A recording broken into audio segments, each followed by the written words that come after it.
Good morning, ladies and gentlemen. Happy Thursday. Today should be Thursday, the 3rd of February, 2022, and our lesson today is chapter 8.9, Viruses. So, as you can imagine, we're going to be talking about viruses today. This is the second to last chunk of notes before your test on next Wednesday. Please make sure at this time that if you have not already begun studying, that you do begin studying. That's just where we are right now. After the notes today, please take the opportunity to log on to Mastering Biology, where you will take the Chapter 8.9 quiz. Be advised, if you do not take the quiz or have not taken any of the other quizzes from the last few days, you will be receiving a 0 in the grade book for those. Let's see, other things. Oh yes, as you came into class today, you should have gotten your virus foldable. That will not be due on Friday. That will be due on the day of the test. With all that on out of the way, what we have here is our Think, Pair, Share for today. Is a virus alive? Ladies and gentlemen, on the board, we have 5 of the 6 characteristics of life. How many of them does a virus have? Please pause the video if you have to. Take some time to come up with how many of these apply directly to viruses. Now, once again, we've not gone over what a virus is, so it's all right if you're not sure. At this time, please pause the video and think. All right, now that you've unpaused the video and started things back up, please take a couple seconds, discuss your answers with the people around you, see what they know that you might not, or what they think they know.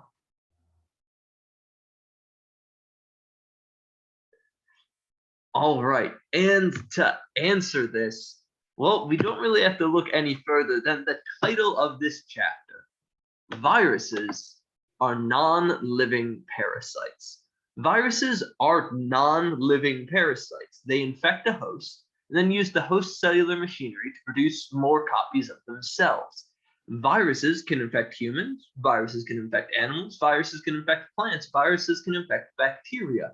Viruses tend to be specific, though, about what they can infect.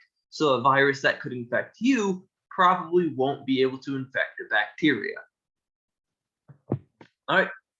Although viruses have some of the characteristics of living organisms, check that list right there, most biologists consider viruses to not be alive. Now, viruses do have a highly ordered structure, and they do have genetic information, which is the one that we didn't list here. They have information in the form of DNA. However, viruses do not grow. Viruses do not reproduce on their own. A virus does not process energy either. A virus must infect a living cell and co-opt or direct that cell's internal machinery, its ribosomes, to make more virus parts.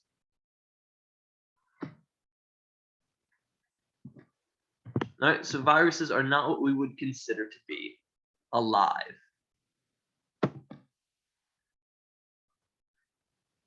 So a virus can be thought of, and I like to think of it or put it this way, is it's genes in a box. All right, you've got your genetic information on the inside, either DNA or RNA, some sort of nucleic acid. Funnily enough, viral DNA can be single-stranded, viral RNA can be double-stranded, or they can be in the forms that you are used to seeing. All right, so the nucleic acid is found in, or nucleic acids are in every kind of virus. It's either DNA or RNA. It's either double-stranded or single-stranded. On the outside of your virus, you've got the protein coat, the box itself. This is what we call a capsid. It is the outer coat of the virus made of one or a few different kinds of proteins in a regular, specific pattern. It makes up the outer coat. When you make enough of these proteins in a cell, they spontaneously self-assemble into the shape of a virus, similar to how enough phospholipids in an aqueous environment spontaneously self-assembles into a phospholipid bilayer. And the third thing, the recognition spike.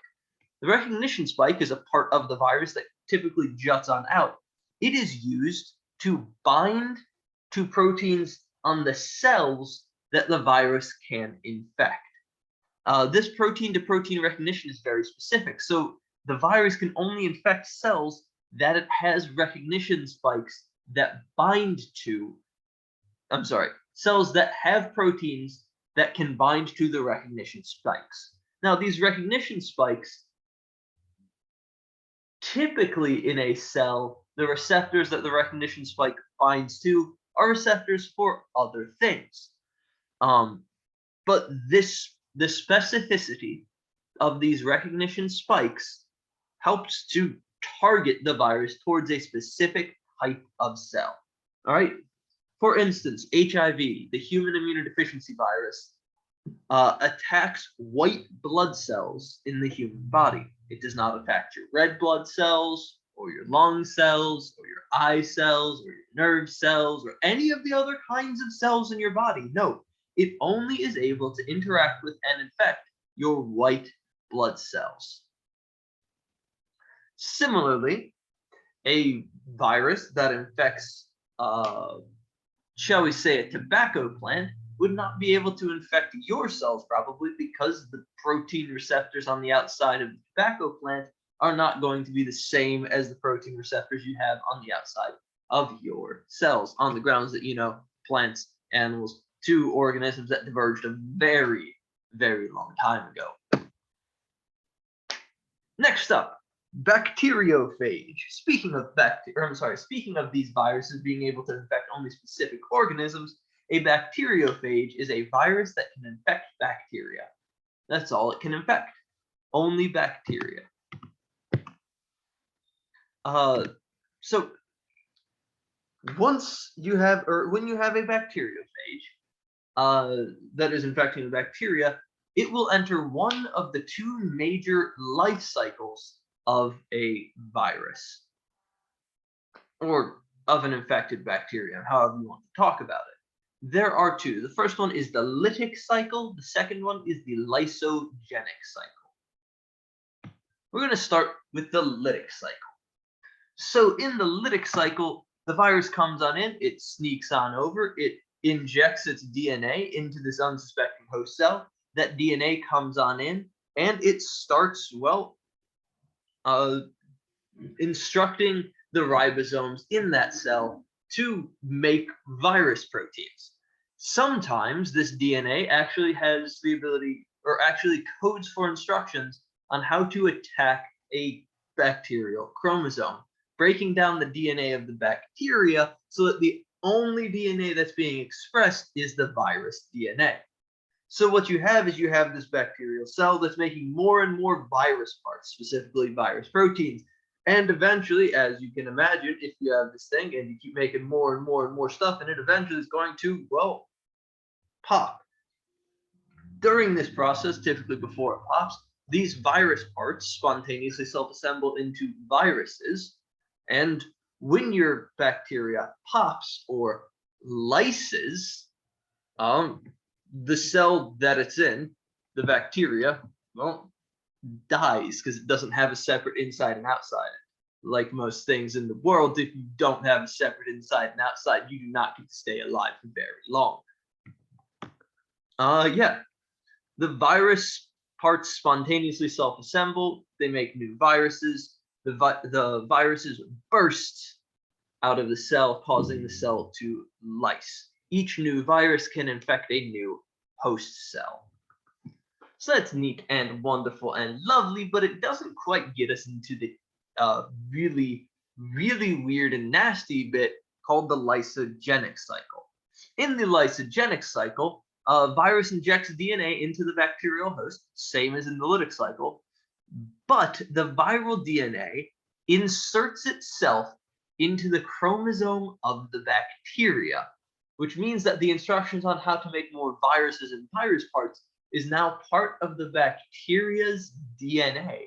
And every time the bacteria makes more of itself, which they tend to do a lot of really quickly, it's making more and more instructions on how to make more viruses. This information tends to remain dormant, not expressed, not used by these bacterial cells for very long periods of time.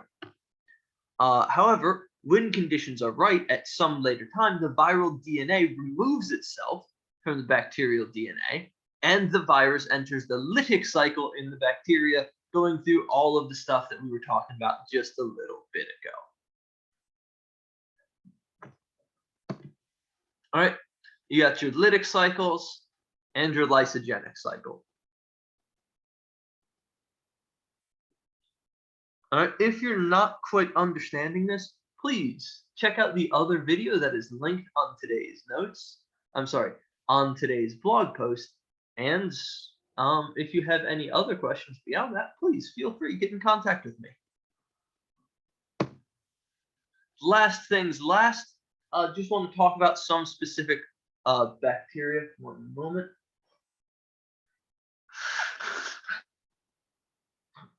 There we go. So on the screen right now, what you see are the influenza virus. This is quite possibly the virus that poses the greatest threat to human health worldwide over the longest period of time. Like many animal viruses, it has an outer envelope with some extra membrane-y bits that helps it to interact with other, membranes for animal cells. In 1918, the influenza pandemic killed 20 to 50 million people worldwide. As you can imagine, this PowerPoint was made pre-COVID, so I don't have any pictures of that, though I probably should update it to that. Other example includes the herpes virus, which we're not really going to talk about. The measles virus, which uses RNA as the genetic material. You should all be vaccinated against that because that's one of the the MMR vaccine is one you get when you are very young. And the tobacco mosaic virus, which is fun. It was the first virus we ever discovered in the late 1800s. It has RNA as genetic material and is surrounded by a spiral rod made of proteins. It damages tobacco leaf cells, causing significant damage to, well, as you can imagine, tobacco plants. Ladies and gentlemen, that concludes today's notes. Thank you very much for your time and attention. Once again, please make sure that you're taking the Chapter 8.9 quiz on Mastering Biology. And please also make sure that you are completing the foldable that you got in class today. If you have any questions, please check the blog post for the Zoom meeting that I'll be waiting in. And I hope you have a fantastic day. Goodbye.